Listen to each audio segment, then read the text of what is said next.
Thanks for joining us today. Let's make a potholder with the Potholder loom. This is an 18 peg loom and we're going to make the Christmas plaid potholder design. This Christmas plaid potholder uses a basic 9-block design but adds in a third color to create a beautiful plaid design. This eye-catching design is fun and easy to make, and these hot pads take just a few minutes to weave and make wonderful gifts.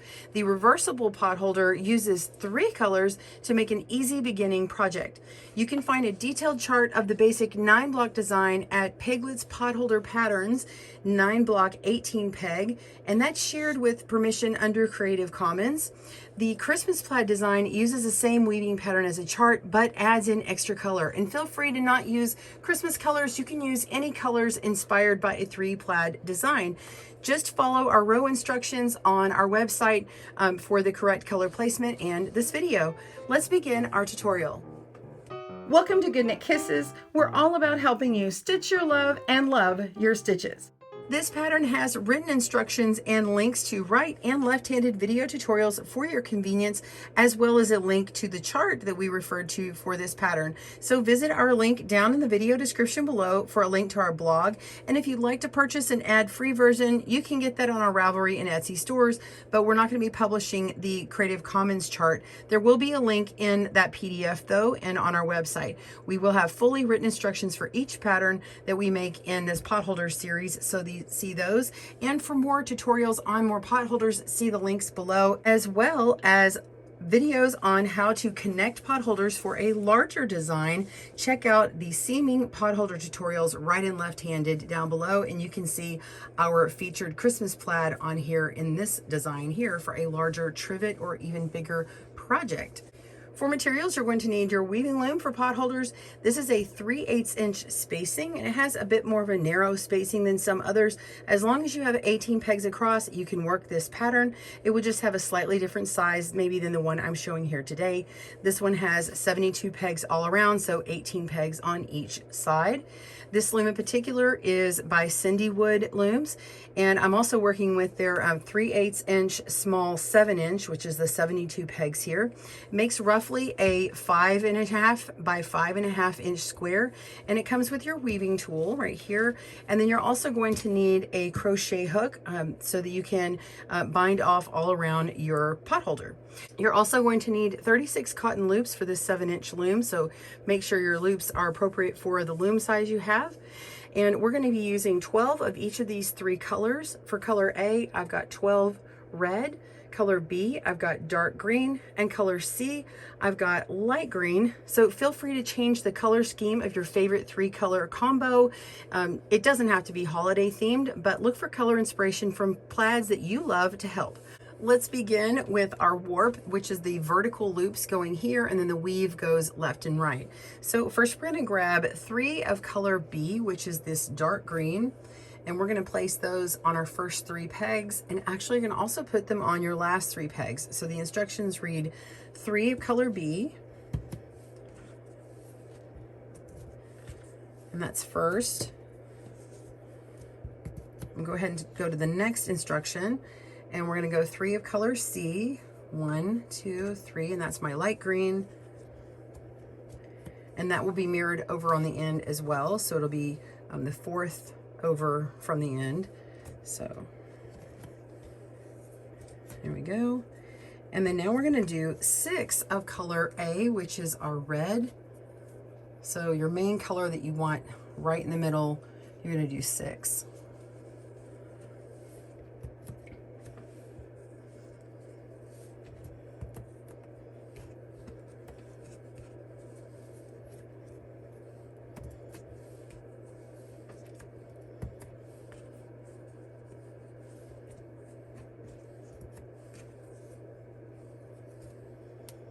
Okay, and then now you're basically mirroring it. You're going the opposite. So we need 3 more of color C.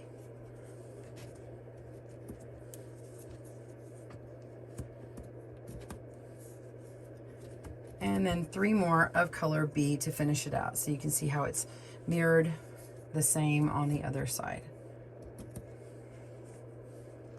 Go ahead and finish yours and pause your video here. I'll meet you back up when you are ready to start your weaving. See you in a moment. All right, for the weaving, this is a classic over, under, over, under. There's no going over 2 or under 2 at a time. So it's pretty classic weaving here, but let's set up our colors in the way that's intended. So you see how we have our colors pattern here. It's going to be the exact same way going this direction here. So we're gonna be weaving across. So let's go ahead and set these out. So I've got 6 left of each color. So I've separated 3 and 3. And I'm gonna grab my B, and you can see I'm gonna put the 3B here, and then I'm gonna go with my 3C next to it, and then I have my red, which is my A, so I'm gonna put all those together, and then I am going to mirror that again, so I'm gonna get my 3 of my C ready and 3 of my B. So this is all set up and ready for me to work it. So now we're just gonna start with our weaving, and we're gonna go with B. We're gonna weave over 1, under 1, and repeat until the end. So we're going over this first one, and we're gonna under this second one. So I'm just gonna go ahead and place that loop on, and then we continue just going underneath every other one. Make sure that you're grabbing both loops of the loop you intend to go underneath. So both of them at the same time. Don't pick up a side from another one.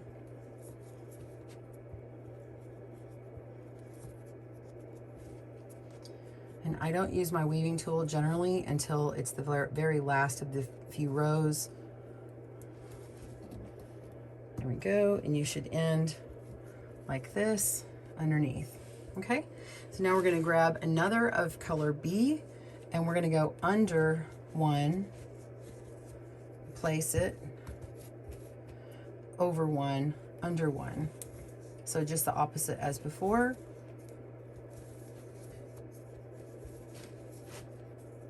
Repeating all the way across.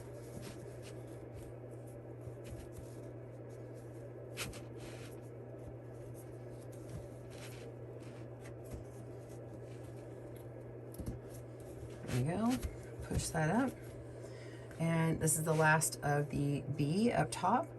Now we're going to repeat just how we did on row 1. We're going to go over 1, under 1. Go ahead and place that on.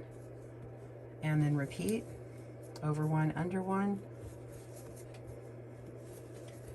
Just grab where you see that color, pull up, and run it underneath.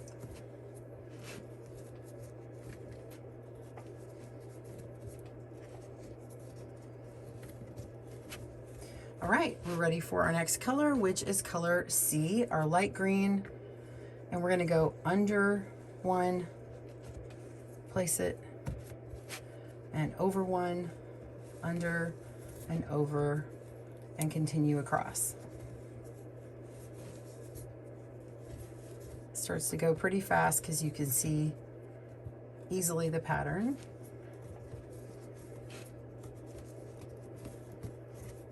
All right, now we'll just do the opposite. We're gonna grab another of the light green or the C, and we're gonna go over this one, and under the second, and over, under, and repeat all the way across. Make sure you're not twisting your loops. And if you have extra little pieces of the yarn here, you can just clip that off afterward. I like to just clip it after I'm done. Sometimes it hides in the pot holder and you don't need to. All right, here we go.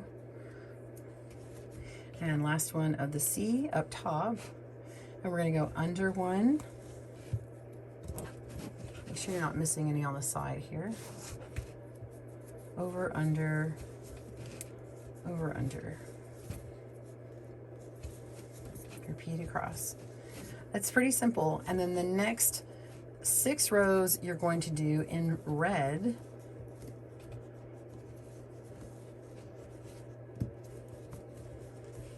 All right, so grab your red, which is your color A, and you're gonna work that. So there's gonna be 6 of these, and then you'll be repeating this in the opposite way. So I'll just keep going. I may speed this up a little bit. We're gonna go over, under.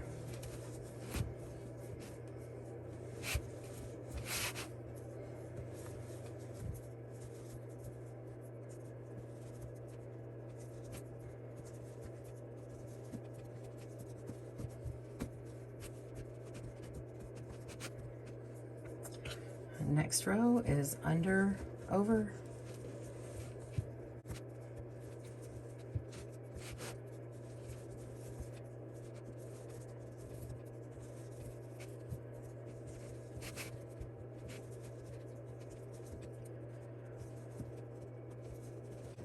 There we go, and keep going.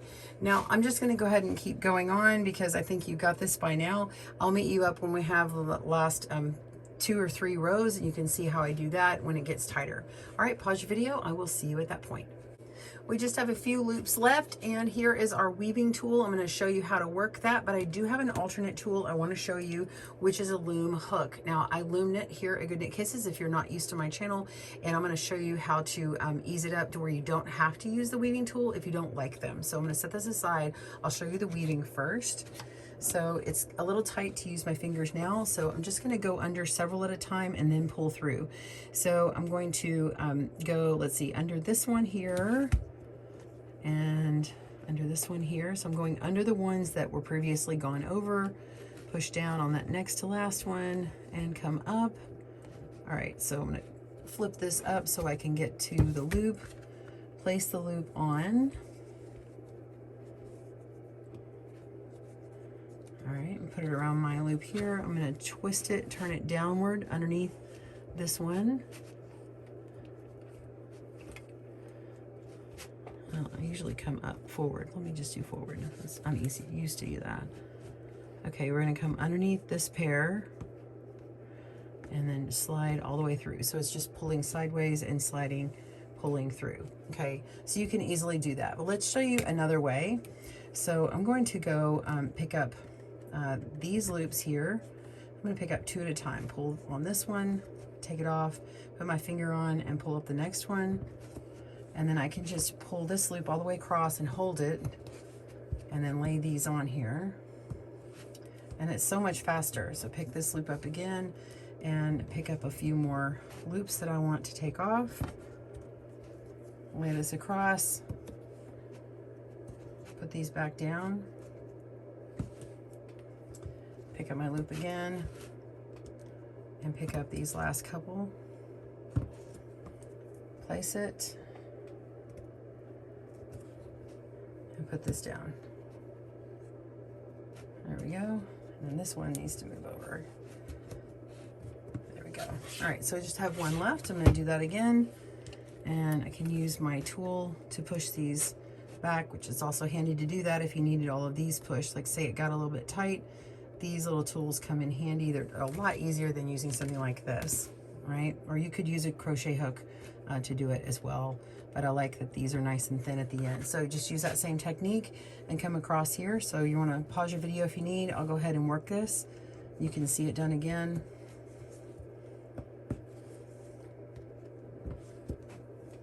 This is doing it one at a time. Still going with the same pattern. And that popped out a little bit. There we go. Oops.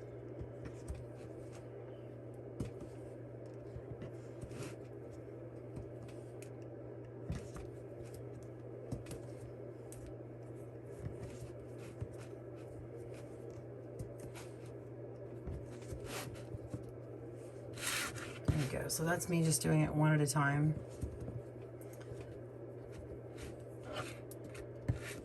You see I'm holding it back and forth. Again, you could just go all the way across several and lay them down. This is going to work for the last one because it goes over those last pegs. Oops. All right, so now I have all of them on there, and now I just need my crochet hook to bind it off. So I've done that in my other videos. If you need a more complete video on there, see the videos down below. I'm going to show you how I start getting this off of here, and I'll show you the finishing part. Okay, so I like to start with, we're going to go across this end, but I like to start with the last peg here and just pull it off with my hook. Go to the next one, and I use my finger to kind of hold back on it so that loop doesn't come off. Pop that off. We're going to lift up and over the back loop over the front loop. There we go. Now we bound off one, go down and pick up the next one. And I love these looms because the the peg bends a little bit. Some of them are wooden or metal. They don't do that. So these work really well for working with my crochet hook. So we're just going to continue working this all the way around. If you are interested in one of these looms, I do have $5 off using my coupon code for CinDwood Looms. And we do have a link for that. If you use that, it'll be an affiliate link, so it just benefits GoodKnit Kisses. If you want to get that loom and thank us for making this video and all the videos, we sure do appreciate it. Also, if you do join us for membership, you do get these videos a day early, and if you are a level 2 member, you actually get the PDF patterns ad-free as a level 2 member for a thank you for sponsoring our videos. You just need to make sure that you fill out the email form when you jump to that level so that we have your email and we can send it out. So we try to have new videos come out every week on Saturdays, and you usually get it a day early as a thank you to our members. And we always have the blog for free, and you can also get those ad-free patterns at our Ravelry and Etsy stores. We're hoping to have them on our website soon, but we'll see. Thank you so much for joining me today. I'm going to pause here and show you what the end result looks like. All right, so I'm on my last two. Just going to pull that through, and then I like to go to that very first one and pull it through again. And now you have your loop. And then you can just weave that in if you like, or leave the loop on. I'm just going to pull it back through and go to the back, which this is reversible, so it doesn't really matter. I'm just going to pull that through and weave it into the like colors. And that is nice and hidden. And there is our beautiful potholder. Well, I hope you enjoyed making your potholder on our tutorial today, or at least learning how to make one. Join me again for more tutorial videos on loom weaving or loom knitting, needle knitting, or crochet. Bye everyone, and happy crafting. Thanks for joining us today, where we help you stitch your love and love your stitches. See you again soon.